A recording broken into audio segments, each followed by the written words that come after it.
It's a successful launch on a crisp Sunday morning. The deserts outside of Albuquerque are ground zero for a rocket traveling 200 miles an hour. But the pilot, payload specialists, and programmers haven't even hit high school. Meet the Star Destroyers, a rocketry team sponsored by Safer New Mexico. The team of 7 middle schoolers from Desert Ridge are gearing up for an even bigger launch near Washington, D.C. Trying to take the lessons learned that I learned at work and then pass them to my kids, so as they get older, they'll be kind of the elite level employee.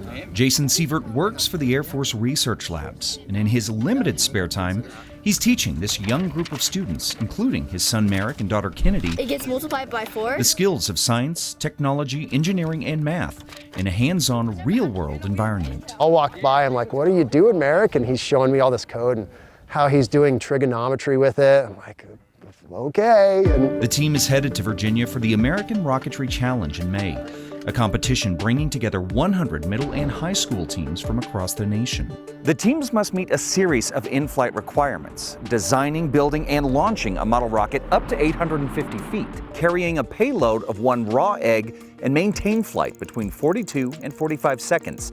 The twist is that the rocket must separate into 2 parts after reaching the highest point of flight, or apogee, and return safely to the ground. And it's very, very difficult.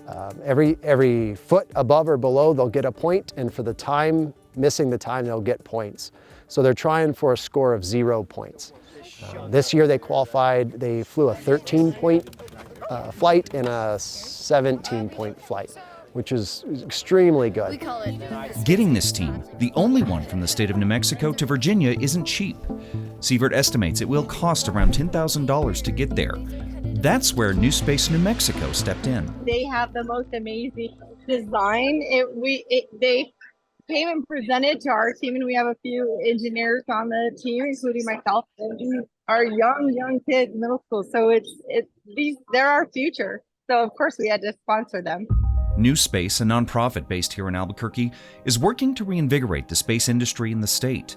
Sievert says New Space connected his team with a number of sponsors and helped to build a website for their fundraising endeavors. And they were ecstatic and absolutely willing to help us. We really need to be inspiring young kids, even, 1st through 5th grade, middle school, and then keep them involved through internships, and then they'll be ready for that job placement, as they go on through their high school and college careers. The winner of this rocket challenge will receive $100,000 in prizes and an all-expense-paid trip to compete in the International Rocketry Challenge at the Paris Air Show in June. And while these young aviators have their eyes on the big prize, their advisors reaping the rewards of this work right now. Now that I've got my kids old enough to learn how to do this stuff, I encourage them to continue it. And this is just a great avenue to push some of these ideas.